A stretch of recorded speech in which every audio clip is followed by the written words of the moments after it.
Leaders Talk, the interview podcast portraying leaders who are committed to better leadership, better organizations, and a better world. Powered by Leadership Choices.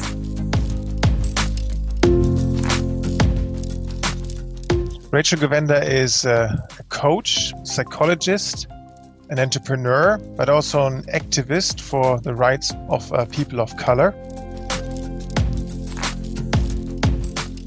If anyone in the school had a problem, they would come to me. And at some point they said, why did they come to you? You're so tiny. And I never really thought much about it until I went to high school.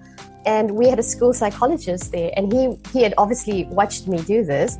And at one point, he we were having a conversation, and he said, "Racheal, did you think about becoming a psychologist? Because I really see you doing that, and like the way people come to you and naturally come to you to talk about things.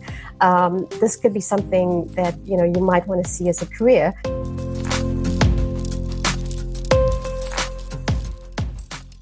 And so someone said, "What if there's not enough apples?" And I thought, out of all the things you could have seen here, you went to what if there's not enough apples? And for me, I thought, but it's not just the finances. It's not just about getting enough money. And the first comment I was thinking of was, well, an analogy for if there's not enough apples is because the one person is sitting with rotting apples in his house while the other person is starving. Hello, my name is Carsten Draht, and you are listening to the podcast Leaders Talk. Our guest today is Racheal Govender.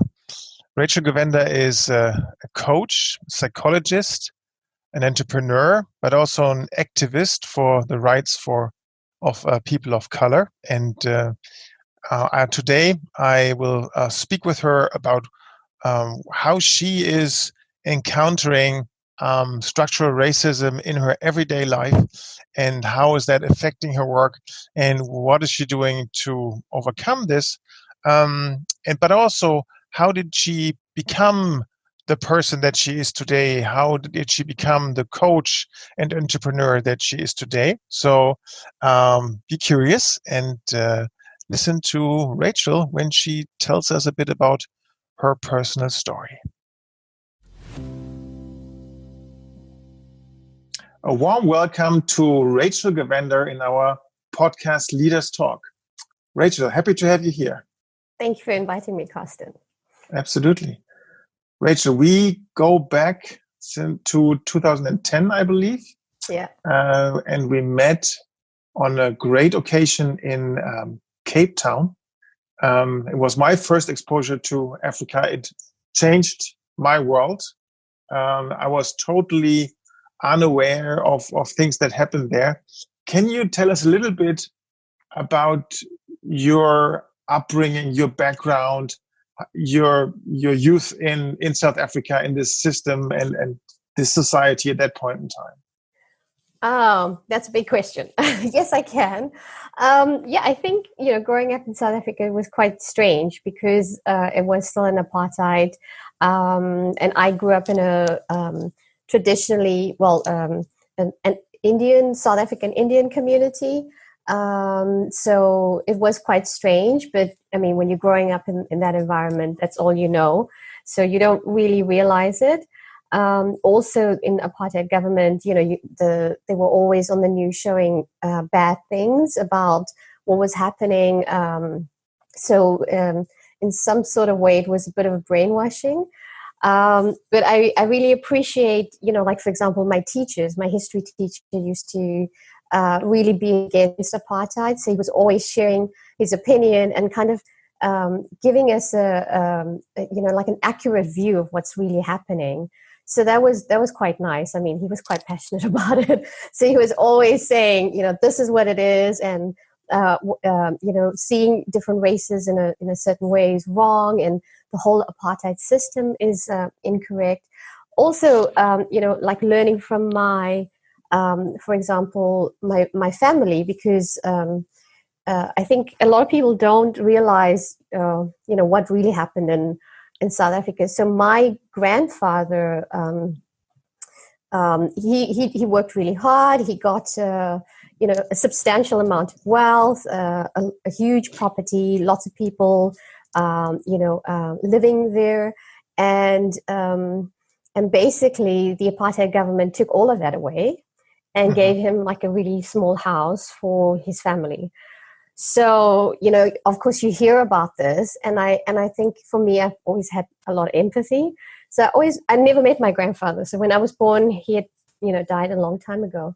And I always wondered, what it must be like for someone all your life to have worked for something and have that taken away from you, So I think, it was quite interesting having these different views on life.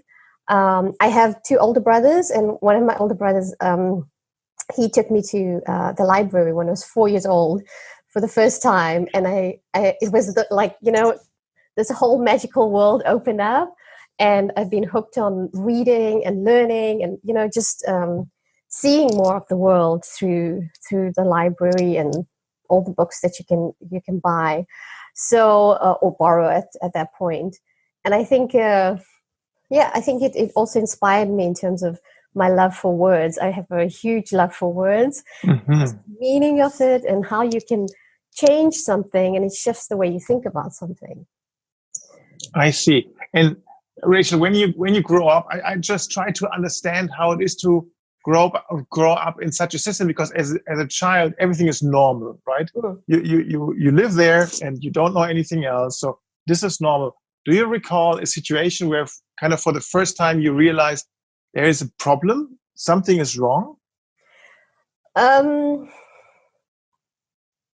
Honestly, no. Well, maybe probably when apartheid was removed, and then you had more people, well, mainly Black people coming into the school. I remember there was a lot of people, Black kids that came in, but they were 23 years old, and they were starting at a very, like, the beginning grade of high school. And I thought, oh, that's quite strange. And also in interacting with them, they seemed quite intimidated. And also I spoke to one of the girls that came in, and she said, how come you're so young, but you about to finish, you're going to be finishing school in pretty soon. And for me, it kind of opened my eyes to a different type of world, because especially, within the Black community, they were given inferior education. It was legislated, the Bantu Education Act. And, of course, there was uprising and protests, so they burnt down a lot of schools because they didn't want the level of education. And also for quite a few schools, they were being taught in Afrikaans, so not even in their own language. So, of course, they were held back or weren't able to progress. So for me, that was the first time that I actually thought, oh, that's really strange that this is happening.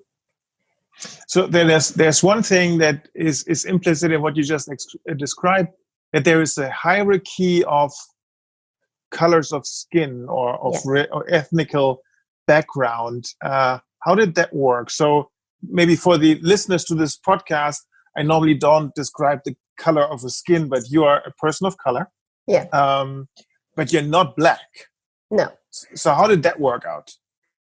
So my family came from India 175 years ago. My great grandparents, and of course, everything was fine until a certain point when the apartheid, mainly Afrikaans government, decided to put apartheid into place.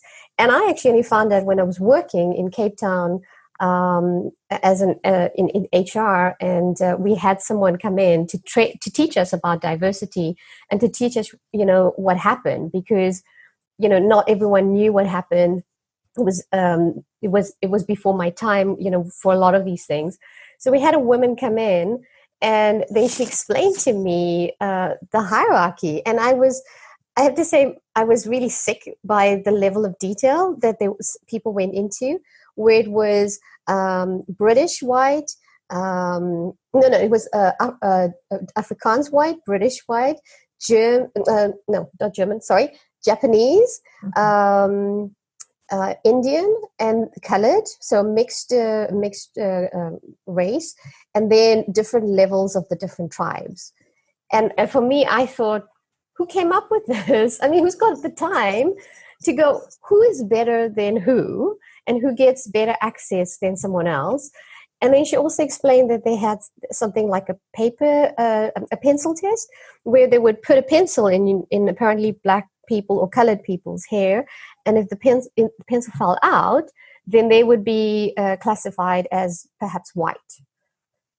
So it was really ridiculous hearing all, like what people had went through, and also the anger that a lot of people went through. I mean, I think for me, especially in the community where most of the Indians came and settled, you kind of did the best. You made the best of it. So I didn't really feel I was being a disadvantage, except for the fact that I realized that my grandfather, like everything that he had to give his children was gone.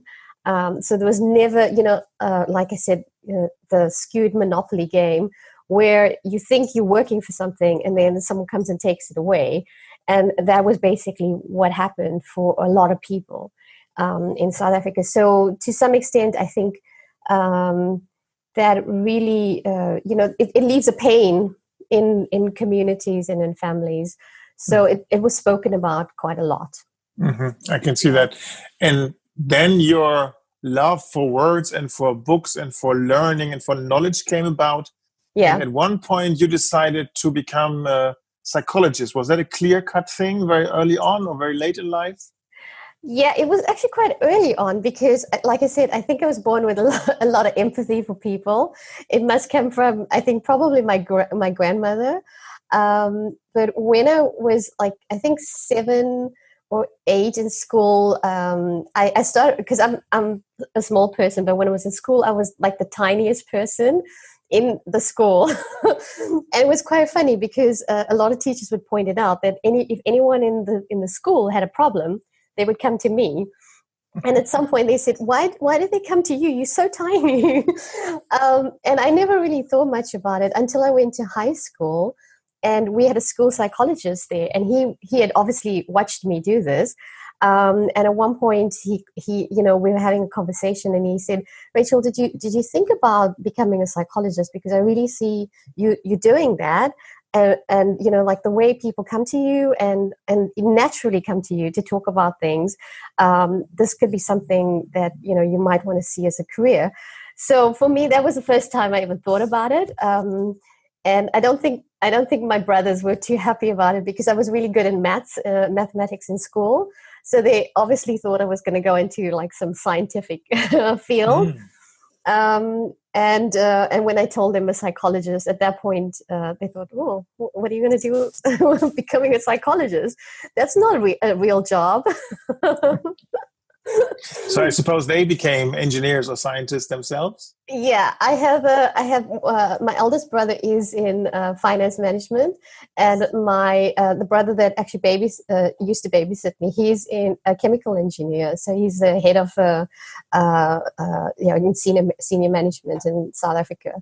So for him, it was quite strange. Okay.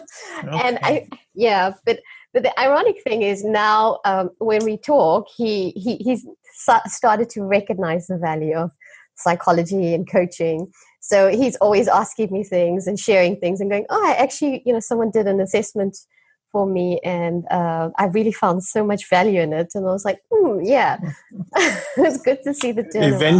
Eventually. Okay. It took a few years. Yeah.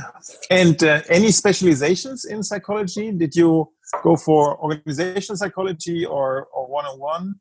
I actually went to study clinical psychology, clinical counseling, and I wanted to work in the hospitals and work in practice to help people. And I think in my honors year, because I also studied neuropsychology, and I love the brain. I love learning about it. We used to have this neuropsychologist lecturer, and it was like when you're in church and someone gives you a message and you're just like, wow. Because he would, this is the first time I've ever seen, and only time I've ever seen it. He would give a lecture, and at the end, when it's done and you have to move on, everyone will just sit in silence because we just, like blown away by some of the things he says. Mm-hmm. So I did want to study it further, but it was an extra 8 years. And my mother said, I think you study long enough. But so I did my honors in neuropsychology, counseling, coaching, counseling and clinical. And then in my master's year, I switched to organizational psychology, mainly because I started, like speaking to quite a few clinical psychologists. And they were saying that it's quite hard. It's quite hard, working as a psychologist. And one woman actually said some of the things you hear, it's like she can't sleep at night. So I was thinking, should I do this right now? Should I wait? Can I handle it? And then I went and visited some of a mental institution in Durban, where I was born. And it was really quite traumatic for me to see it. And I just thought, I don't think I can do this right now. It's too much. Mm-hmm. Yeah. And I also worked in the crisis lines. So we have a national crisis line, Childline and Lifeline. And I couldn't sleep at night because I kept thinking about, where are these people? How are they doing? So I decided to go into organizational psychology. And then got to go to Cape Town and work there and do my internship there. And you worked for a bank? No, I actually worked for an insurance, financial insurance. It was insurance, banking, asset management, and healthcare. How was that in comparison? Very, fact of the matter, HR policies, HR generalist stuff. How was that for you? It's actually quite strange because HR in South Africa is not like HR here. So an HR manager doesn't really get too involved in like the policies and the administrative stuff. So we had a team of psychologists, an entire department. So they would, we would do assessments and different training and workshops, which was great because then you're surrounded by psychologists. And then a lot of the HR managers were psychologists. So it was quite a strategic role because you would partner with the, the manager executive that you were working on, more on the strategic thing. So what are we doing? How are we moving forward? And then you had like a team working on, the admin and things, because I'm not an admin person at all. So it was really nice. I mean, I really enjoyed the creating things or thinking about, okay, so what kind of behavior, do you want to create here? What kind of conversations? Really working with the leaders as well to say, how do we put this in place? And even talent management, for example. So you would manage a talent forum and talk about, what kind of pipelines you want to develop to get people up the track. And I did enjoy it. I mean, I had one leader that I worked for. He was the strategy director, and he's super intelligent. It was amazing to work for him. And I really liked, having the conversation.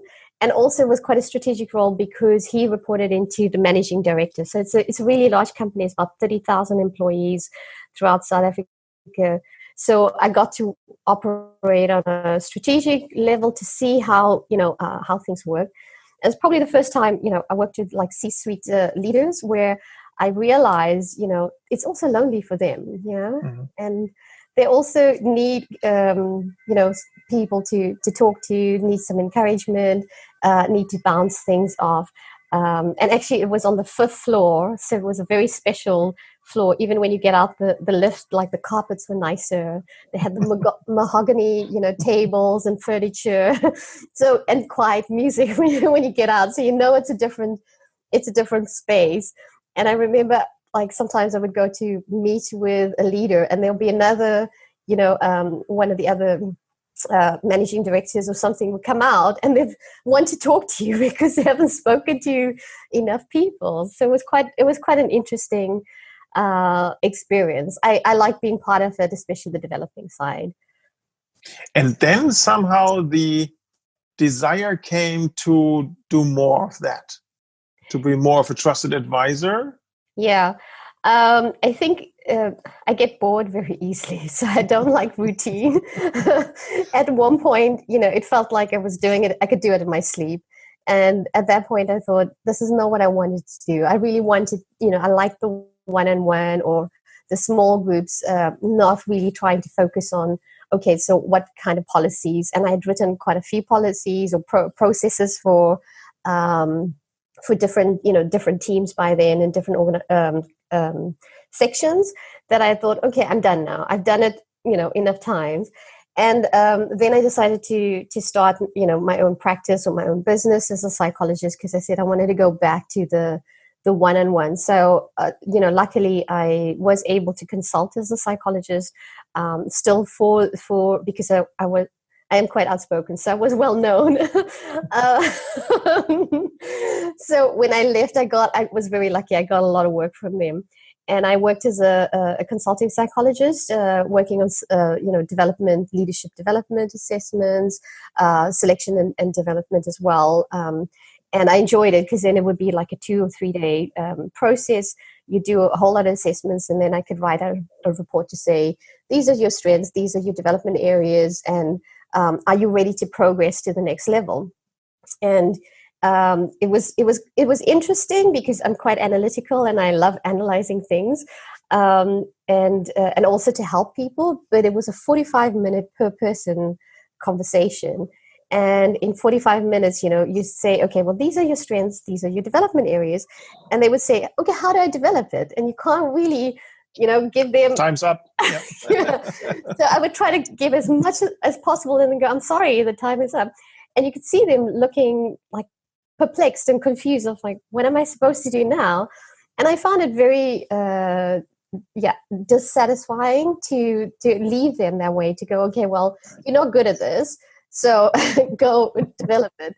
So then I thought of, I had heard of coaching, and I thought, I went for training in the UK actually, with a program for 6 months, and then I did the advanced program, which is in the UK and the US.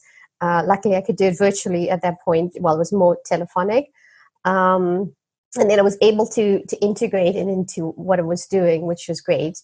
And I was also still, getting work. They added me on as an executive coach, so that was quite nice to be able to do something that I feel like, I'm giving back something to each leader and helping them to grow. I see. And then somehow, Racheal, there was a development where you ended up in Europe. Yeah. I wanted to study further and do a PhD in neuroscience and psychology and leadership. And I had found a great supervisor who I think, this is one of the things when you're working to study further, you want a supervisor that you actually really click with and that has a lot of knowledge. So we had a couple of conversations, and actually I was looking forward to working with her, and then found out that she, her funding fell through because she didn't have international experience.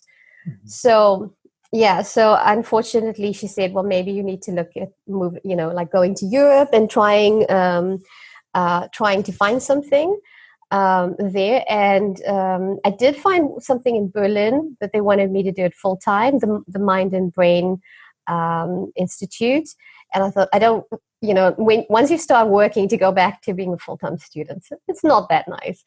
Mm. And then I tried, in Belgium and in Rotterdam here in the Netherlands, and I wasn't able to find the match that I was looking for, unfortunately. So that was a bit of a pity for me, So, but I ended up in the Netherlands, and I've been working for Brussels anyway, so it was quite nice to be able to continue to work and get some international experience. So that's how I ended up here. And what brought you to the Netherlands? You were in Brussels or in Rotterdam, and then there was something with the weather, I recall, at that point. I'm never getting away from the horrible weather. I'm never getting away from it. No, it was just opportunity to move, and I really like the Hague because it's close to the beach. I've always lived close to the beach, so so I like them more than in Brussels and in Belgium. I think I also said I had quite bad racism in Belgium, so I wasn't keen on living there anymore. Yeah. So talking about that, or before we move there, so you're now working as a coach / psychologist, freelance. That's what you do with your own company, Dynamic at Work. Yes. Absolutely. Okay, got it. And now let's talk about this because the one thing I realized is, or I didn't realize, I have to say, is this topic of structural or systemic racism. And you mentioned you're an outspoken person, and that also shows on your posts. And at one point, I saw a post of you where you said, a friend asked me, and that was after the death of George Floyd. And obviously the fact that there was a lot of violence going on, a lot of posts and all of that. Yeah. And you said, a friend asked me the other day if I would experience racism in the Netherlands, and I laugh because this is what white people don't see. So what is it that white people don't see? I don't think they see racism, or they don't classify it as racism. Mm-hmm. Yeah.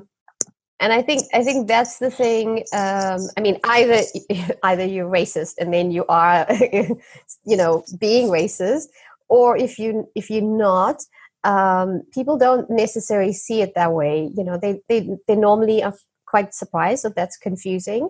Like when I lived in Belgium, the Belgian friends I would speak to and say I experienced racism, they go, "Oh, I never heard about that. This is the first time." And then when I spoke to, I talked to random people, and I would speak to some Black people, that live there, and I tell them, and they go, "Oh yeah, I know that. It happens all the time." And I thought that was quite a strange thing. Because even the Belgian people growing up there had never realized that this was a thing, and I thought that was quite strange to see, because it seems to be very subtle, and I think in the Netherlands it's less subtle in some places. So with Dutch being so direct, so when something happens, then someone would see something, but at the same time, I mean, I was explaining to some friends something, and they go, "Oh, that happens, that happened to me." And I said, but you need to look at it in comparison of how that happens. It's not just something happens, but it's the way it is happening. So it happens every single time. You might have experienced something where someone asks where you're from. It's very different from, like when someone asks me where my great-great-grandparents are from. So it was quite interesting. And I mean, I don't know, you've probably seen, I shared the video of there was a social experiment that was done in 2018 and 2016 between that time. And they had three men, a Black person, a brown person, and a white person trying to break into, and they were dressed exactly the same. There was the same height, etc. And they were trying to break into, break the chain of a bike. And the person who was white, who was breaking the chain, and in a park, and people were going past. Some people looked, but nobody said anything. And not one person called the police. And in fact, two groups of people came to help him to break the chain. And one was the actual community, the community helpers. They actually came with the clipper to break the chain. And they did an interview afterwards, and they asked, "Okay, well, why didn't you say anything?" And everyone said, "Oh, he's like me. He's probably a father. He's dressed nice," which is ironic because everyone was dressed the same. And they made up a lot of excuses for why it's fine. And then the brown person, I don't know where he was from, but he, was doing it. And he had more people stop and ask him, what are you doing? Well, of course, none of them was saying anything about what they were doing. And they, quite a few of them phoned the police.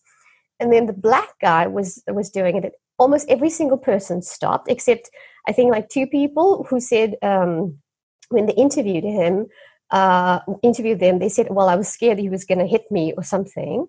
But every single person phoned the police on him. And they were all dressed the same. And that's why I say, sometimes you can only see it in comparison because it's not obvious, like really, really straight out racism. Because, I was thinking about afterwards, and if I had said, oh, I saw a black guy that was trying to break a lock and people phoned the police, everyone will say, yeah, but that's normal. We'll do that for anyone. And I thought it was quite a powerful, experiment to show that, yeah, racial bias does exist. So it is racial bias, and what is the underlying emotion? Is it fear of someone being visibly different than me, or what do you think this is? I think it's a fear, but I think it's also, like if you talk about systemic racism or structural racism, it's things that have been put in place from a very long time. So you're born into a certain way of thinking about something. And people sometimes don't even realize, and that's why I spoke about racial bias versus racism, because I think sometimes you can have racial bias but not necessarily act out on it and be racist.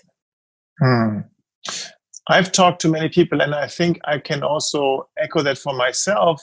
So, for example, in 2015, we had this refugee crisis all over Europe, right? And we had a lot of different looking people in Germany, in places where they normally wouldn't flock or would be. And obviously they were in camps, they were typically male, young lads hanging together. Yeah. And then if a girl or woman would walk by, there's all kinds of concerns, all kinds of fears. And so I'm wondering, what is the appropriate thing to go about this? Well, I mean, when you have this feeling of, is this a dangerous situation or not? Yeah. Well, and I think this is why it's important to have conversations. And, I said last time we spoke, the narrative is important. So what kind of narrative are you using, and being aware of things? Like when I grew up, we had this book, a famous author in the UK, Enid Blyton, and there was a character called the Gollywog. And it's basically this, same, it looks exactly like a black person. And it was always acting stupid, always being, ridiculous. And growing up as a child, I didn't know, it just seemed like a character. I thought, oh, it's kind of cute or whatever. But then when you grow up, you find out, at some point they said, oh, it's racist. And they removed all the books because it's from the UK. And I remember thinking about it as an adult, and I went, yeah, that's right. It is racist. They shouldn't have used it, because it's the connotation that you think, okay, so a black person is like this. And I think that's the thing. I mean, of course, we all grow up with, certain thinking. People that are not like us are whatever. And I think that's that's important to bear in mind. And like if you think about how historically things have evolved, most people of color are less wealthy because, I mean, I'm going to say something controversial, but because of colonialism, most of these countries were, removed of all of their wealth. So for me, it's understanding that and saying, okay, so why, why is this the case? Why do I think this way? Where does it come from? And actually try to, like unpack it. Like I've been reading a lot, for example, I lived in Belgium, and they had, King Leopold II. And I remember people told me, oh, this was our king. And I remember one person saying, oh, he wasn't very nice. So you think, oh, well, maybe, there's something wrong with him. And then I found out from a friend of mine who her ancestors were originally from the Congo, or the DRC now, but then it was the Congo. And she told me, she said, "Oh, you should check out, things about this, these people and what they've done."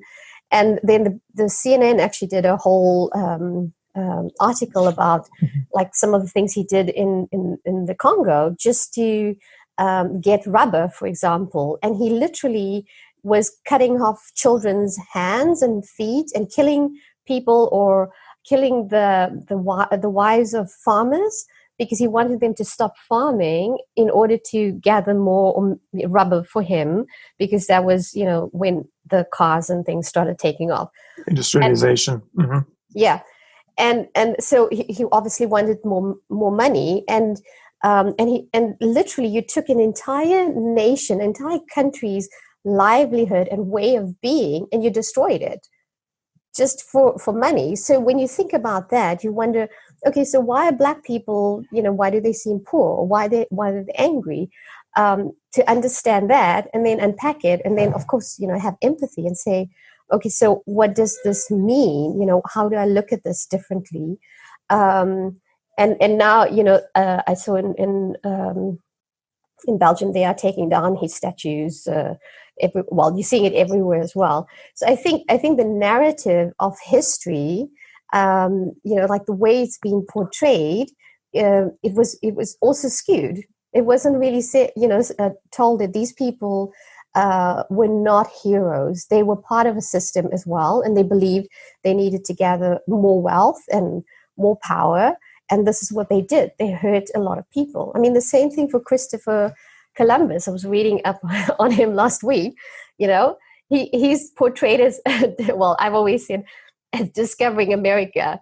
Oh, so going to another country and you have a whole group of people living there means you've discovered it.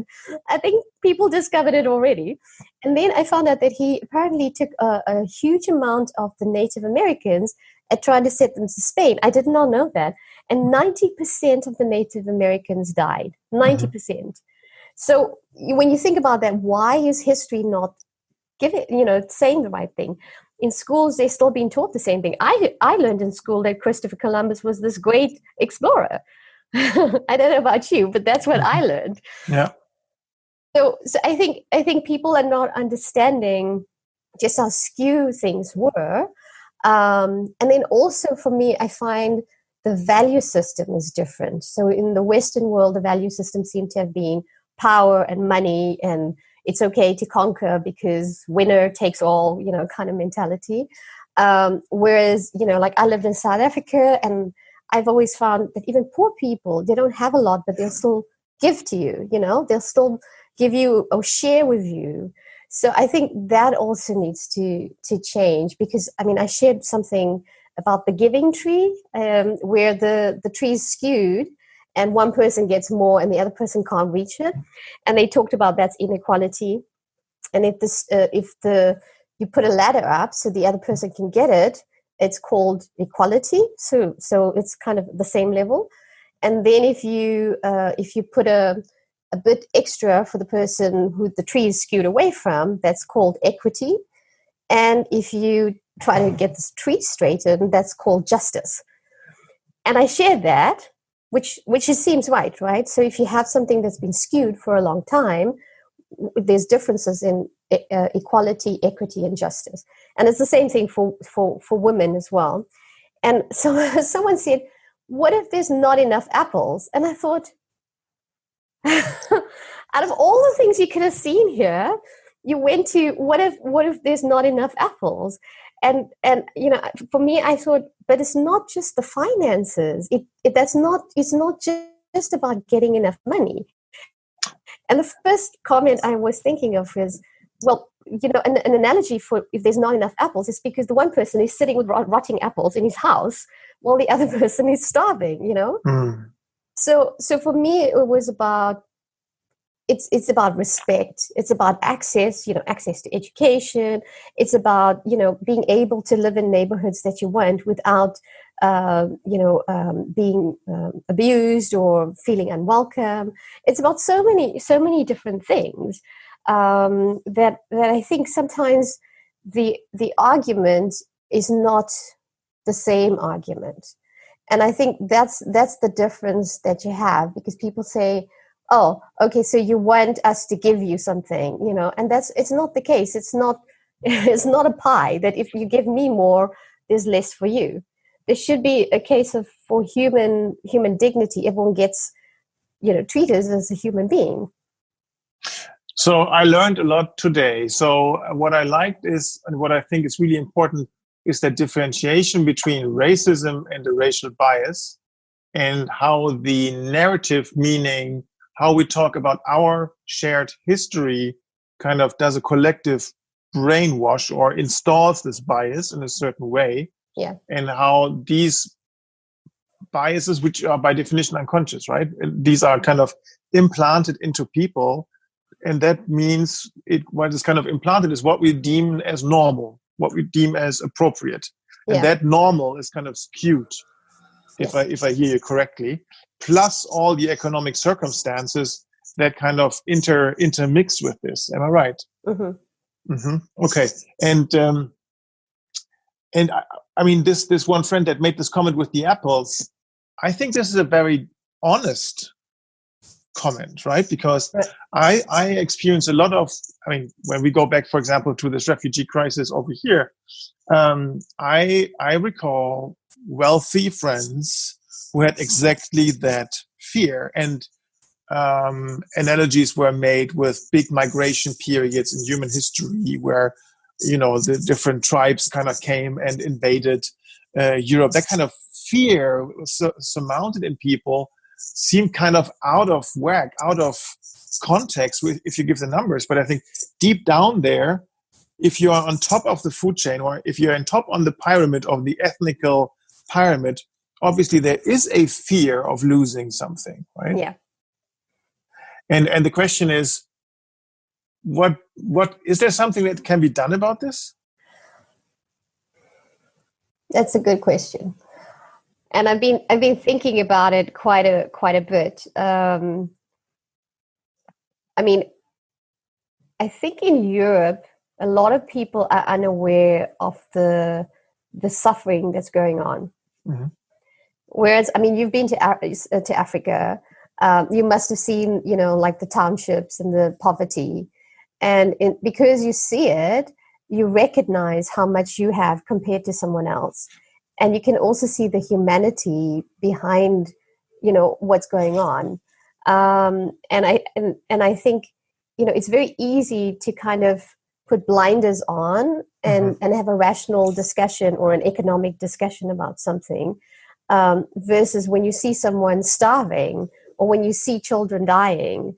And I think that's important to recognize. I'm not saying, everyone from different countries should all, migrate here.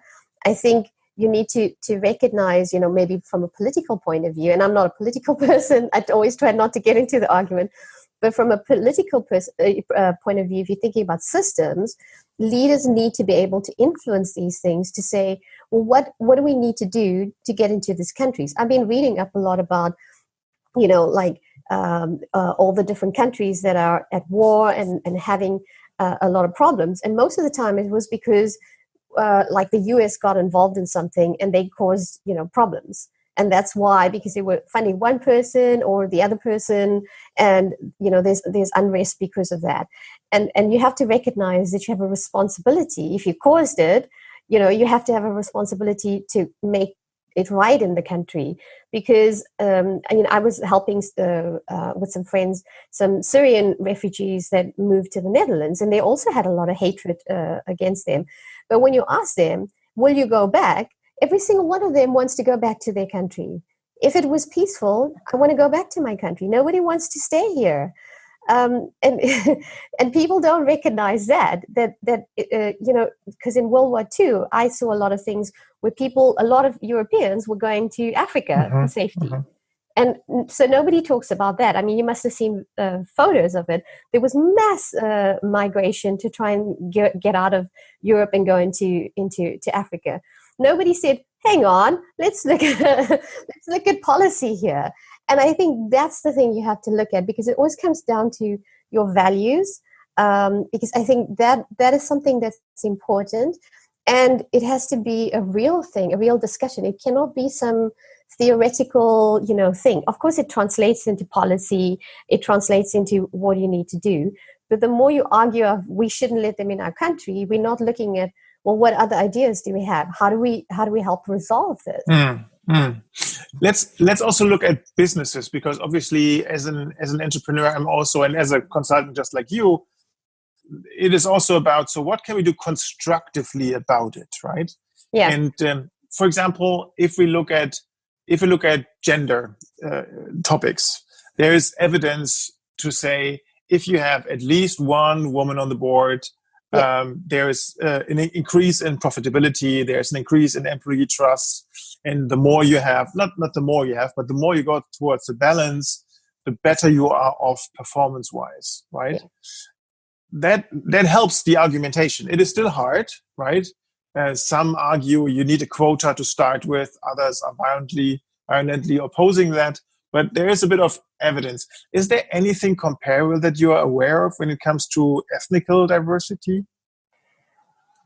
No, but I do, and I mean, again, I'm no expert. It's just things I've been thinking about, and I've noticed that there's too much of a marginalization.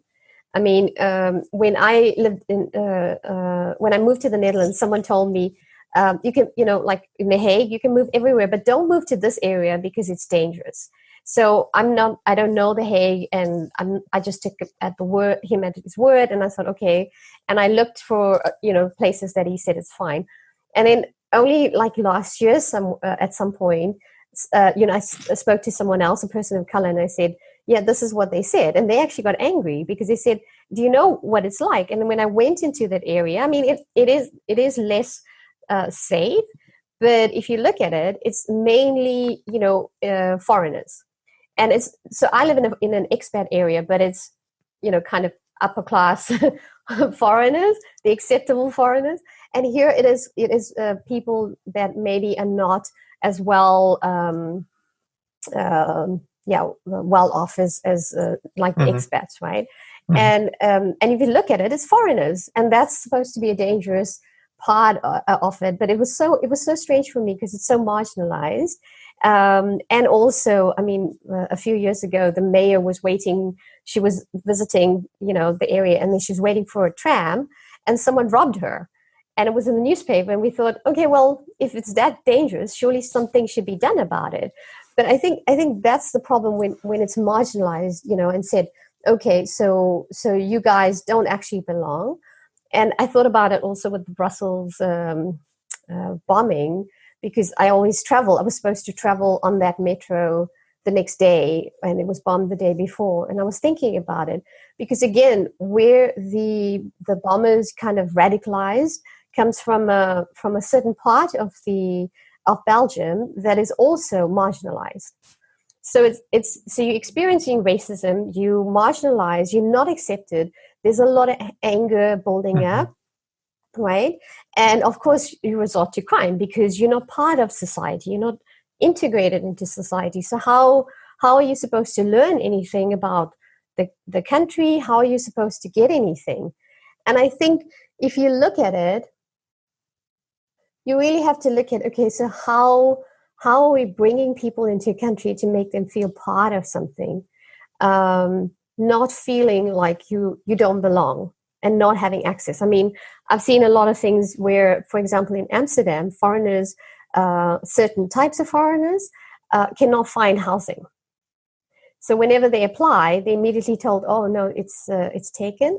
At one point, someone actually applied and said, someone was advertising, and they said, we don't want foreigners because they make smelly food. And I thought, wow, okay, that's openly, That's more than a bias, yeah. Yeah. And I thought, okay, well, I don't know if you've ever tried some Dutch food or made it. It's pretty smelly as well. So I was like, but I saw it and I thought, okay, so it's a way of thinking about something. And when you don't integrate into a place and don't feel like you belong, what do you do then? And I think that's the problem, because then you relate it to you're related to your identity. Your identity is not that you're from this country. You're not part of this country. So I think to answer your question, it's again, how do we bridge the gap? How do we have conversations? How do we look at things? How do we set up, like communities differently? And what kind of things do you have to make sure that people feel like they're part of something, not feel like you don't belong here? And I think another point, Racheal, is, I mean, if I compare this again to the gender discussion, right? Yeah. In the moment where you have a woman in a senior position, you have a role model. And that is a role model for men and women it's working. And there is an example and there is a way, and it's rough, and, integrating family and work and all of that. Or why is the woman taking care of family, not the husband, whatever. All of that, there is evidence. So I think creating positive role models would be one way that businesses could take, right? Yeah. Now, we have been thinking about this in our company, for example, and we are deeply connected with one of the largest coaching associations, the ICF. There is not a single person of color that we could even hire, not that we are aware of, right? Okay. And so it is sometimes I mean, obviously coach is a very special profession, right? You need multiple experiences, multiple trainings and all of that. Not many people maybe go down that road, but in some areas of society, in some areas of businesses, it looks like persons of color are less represented even, so that we even can't make them a role model. Would you agree? Or is that my too narrow mind? I think it might be too narrow. Okay. I think, again, it comes back to networks. So if you know people and you're in the right networks, you can find plenty of people. Mm-hmm. I mean, personally, I've never actually even registered with the ICF, because I had the ICF and then some other thing. And I thought, okay, do I really need it? Is it really urgent? And then I wanted to do the PCC level. So I haven't even registered for it, because I was like, well, what's the point? It doesn't really affect the work that I do until it gets to a point where I really need to do it. It's just a nice to have. It's not really being and I've written for the ICF for their blog, actually. So I was a member, but I've never gone through the certification, and I've just been too busy. So I think there's people that you can find, but it's always the network. You need to be able, it's the same thing for women. There's lots of women, that are looking or interested in positions, but it's the network that you have to get into. So as a person, a baby of color, you probably, you could probably be more linked to it. Also, as a woman, you meet more women that are, within that network, or you pay attention to it. So I think it exists, but maybe not as much as, like, for example, men or a white coach. And that's why I think also you need to develop a talent pipeline, because that's what we would do in South Africa, because we didn't have enough people that were ready. So we had people, we just didn't have enough people that got the exposure that we're looking for, because of course they were held back. So then you have to bring them in. And I mean, I remember, ironically, actually, I was recruiting for a position, and it was quite a high position. So it was a headhunter that had contacted me and given me a black gentleman's, CV, and I'd interviewed him. And actually, the headhunter was married to a politician, quite a prominent politician. So of course, she knows a lot of people. But she had brought in this gentleman, and this is also the other thing. He thought, and this was quite early on, he had thought, because I'm black, I should be able to get a high position. Of course, because that's how companies were using the system. I'm going to get one token black person. It's a window dressing. He's not really good, but I'll pay him a lot of money. He can just sit around doing nothing. But I don't believe in that, because I feel like that's actually doing more harm to that person's psyche, and also to all people of color, because now you immediately get associated with your window dressing. You're not really competent to do anything. And he had told me, you should pay me more because I'm black. And I said, I will not pay you more because you're black. I will pay you for your competence level. So I can bring you in at a lower level, pay you less, and grow you to that level. And he didn't like it. And I thought, well, I'm sorry, I'm not going to make a compromise. And I continued to look, and eventually I found a young black woman, which was really rare to find because it was within the legal role, job family. And I told her the same thing. She was willing. She had the right attitude, and she was able to grow up and get to that level very quickly. Was really good because her attitude was right, and she was willing to learn to be exposed to things that she never got before. Mm-hmm. So I think the talent pipeline is important. And Racheal, you are also taking a stand publicly, if I can consider Facebook posts public, but they are. And I mean, you're not, like very strongly putting one position, but you're firmly holding that ground of being aware, creating awareness around racial bias and explaining how this structure of racial biases or racist behavior back to colonization kind of plays a role in today's world. So I see you as you're trying to educate or shed light.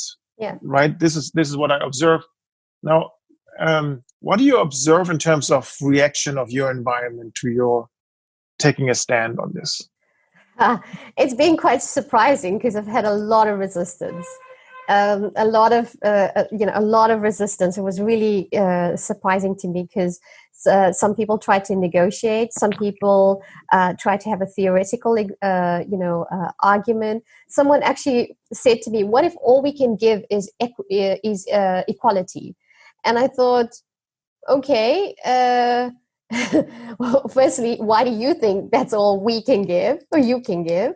Also, have you even considered what that means, in terms of just equality? Because you can never, it's like running a race and you say, oh, okay, we'll give you the same start time, but the one person's like 10 kilometers down the road, and then you're running and you go, why didn't you win? You're always behind. You never seem to be good at what you're doing.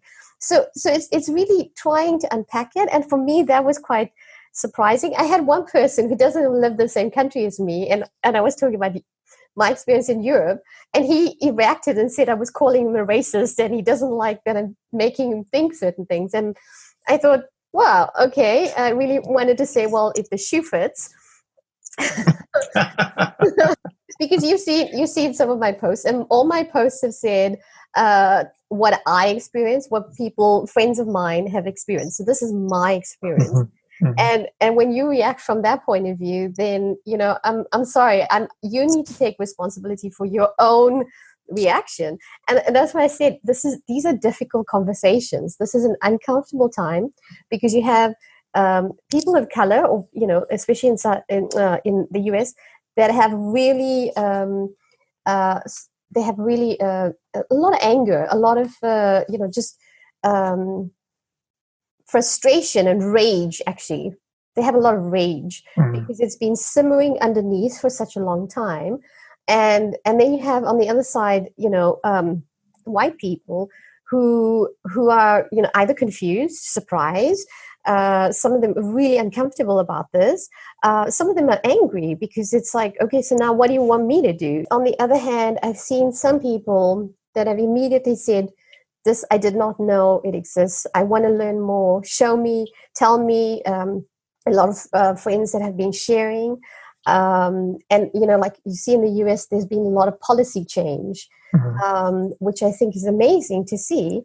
And I always think of, like, I've been thinking about revolutions, when you think about revolutions, because if you've worked to change, change takes a long time for some people, a lot of resistance. But when you have revolutions happening, it goes much faster because now suddenly statues are coming down. Suddenly, there's a law in the US for Breonna Taylor, I think, that was killed in her sleep. There's a law for not shooting or not having the no-knock warrant. There's been all kinds of things that have been changing. I mean, even Band-Aid, I found out, is now finally for the first time making Band-Aid plasters for different skin colors. Oh, okay. Mm-hmm. Yeah. It's like they finally realized, oh, there's more than one color. so I think that's good in terms of the pressure, but in terms of what do we need to do for companies, I think there's an opportunity to share, and there's an opportunity for people to be educated, but there's also, within companies, it's how are we recruiting? What are our biases? How are we doing talent management? What kind of network circles do we need to have? What kind of culture do we need to create? I have a client I worked with who's female, only female at a certain level, a very senior level. And I was coaching her about networking and, of course, trying to grow. And she said, I will never go to a network function because it's very sexist. When I go there, I'm the only female, and all the men seem to think I'm interested in something with them. And so we were talking about it. And again, it's a cultural thing within a country. And well, actually in the Netherlands, which was surprising to me. And the more I tried to speak about it, at some point I realized you cannot, as one person, one female, change an entire culture. You need to be able to work with leaders from the top down to say, okay, so this is your strategy. And that's why I said you have to know your why. Companies need to know, why do I need to hire women? Why do I need to hire people of Canada? Why do I need to do anything differently? Because once you understand the why, you can actually start embedding it in terms of the culture. You have to change the culture. I mean, she said to me that she was going to leave, in a few years, and I've actually seen that she has left, and there's nothing you can do, because she's like, no matter what I do, it's going to be the same. Mm-hmm. So again, the culture and the conversations and things within the company needs to change. Racheal, thank you. That was very enlightening. There is a lot of things that I've learned. What I wonder is, when you put yourself out there, when you're taking a stand and you're getting all this feedback that is not so nice, what makes you optimistic? What makes you looking to a future where you say it can be better despite all this hatred, despite all this violence, despite all these racial biases? What makes you optimistic going forward? I think what makes me optimistic is seeing some of the changes and hearing some of the conversations. And I always think what makes me optimistic for going forward, you think about leadership development, you always talk about the heat experiences. You don't, and if I look at my life, I learned the most when I have been going through a tough time. I hate the fact that was true. When I was going through a difficult time, I learned the most about myself. I learned the most about who I am, what kind of person I want to be, what do I need to change. And I think when I see this, I see it as a heat experience.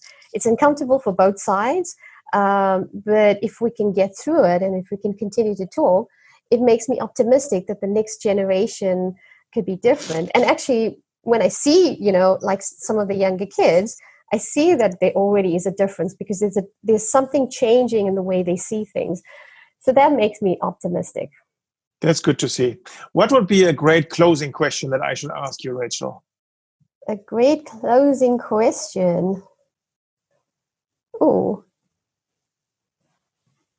Well, you sent me some questions before, and you said, what are some of your role models when it comes to leadership? And I was thinking of like some famous leaders. And actually, they've never touched me. I was thinking of, role models that I've had in my family. So my mother, who always taught me to stand up and be courageous.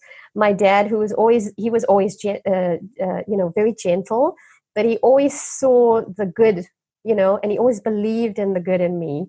And he always, kind of called it out. My brother, who taught me how to think and to think critically, and to always continue to learn. And I have, my aunt and uncle who, went in missionaries in Zululand. They were so generous and loving to the community there, which also taught me about growing up, like seeing people that are not like me and learning that it's good to love them. It's good to be able to feed them. It's good to be part of this community, because I thought it was just amazing.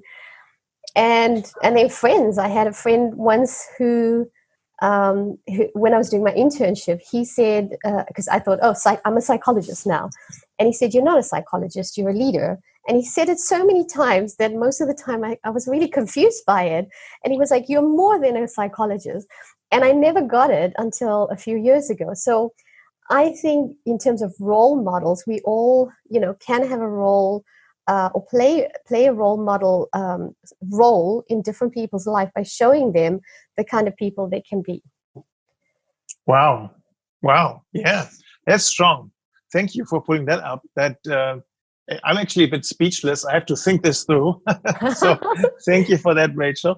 I learned tons about you and your background, and also I felt a lot of the roots that you're coming from and that make you strong, that give you strength and give you that outlook and that positivity despite all the stuff that are not so good, which I think is great, which is a great energy, because that's what people want to follow, right? You want to follow somebody who shows a way, who is positive about the things, who has a can-do attitude. So I'm looking very, very much forward to follow your lead going forward and observe what's happening. And maybe in a couple of months or years' time, we'll talk again on that podcast. So thank you, great. Racheal. Thank you for having me. It's been nice talking to you. Absolutely. All the best. Thanks. And what have you learned, Carsten? I've learned tons from speaking with Racheal. I think she has a very clear picture on where does this come from, what are the subtle structures that we don't see. And I find this really interesting because it does make sense that this narrative plays a big role and how it creates a bias in an entire society, how we talk about our history, how we talk about the period of colonialism and all the people that were kind of explorers and are glorified, but on the other hand also started to enslave people, and to kind of go back to that history to take the conclusions what it is for today, and what also we can do in the business world to kind of break that paradigm and start installing first role models. So that was really insightful for me, and I hope it was insightful for you too. And what else is new at Leadership Choices? We have developed a new product that is called Leadership Hacks. Leadership Hacks are a 5-page document that is produced, one edition per week, which gives practical helps for leaders from different perspectives, like leading yourself, organizing your work, leading virtually, and also accompanying your people emotionally. And from those different perspectives, we discuss different topics like innovation, like going about crisis, like motivating people, being strategic, but also how do you care for diversity? How do you make sure that your biases are under check? And that is obviously also inspired by the other things that we do around the panel discussions and the other interviews in this podcast. So if you want to get in touch to have a look at the leadership hacks, please send us a mail, and we'll be happy to share samples of them with you. What can we look forward to in the next episode of Leaders Talk? Our next guest in this podcast is going to be Meinolf Meyer. Meinolf works for Google in Germany, but other than this, he founded an NGO called Strong Democracy. And this NGO is active in helping politicians dealing with hate and with threats to their personal health and livelihood. And so I will talk to him to understand what drove him to this discussion or to this decision, and what they are actually doing. So I hope to see you at the next podcast with Meinolf Meyer. This was an episode of Leaders Talk, the interview podcast portraying leaders who are committed to better leadership, better organizations, and a better world. powered by Leadership Choices. If you want to give us feedback, please send an email to leaderstalk@leadership-choices.com. Thank you for listening.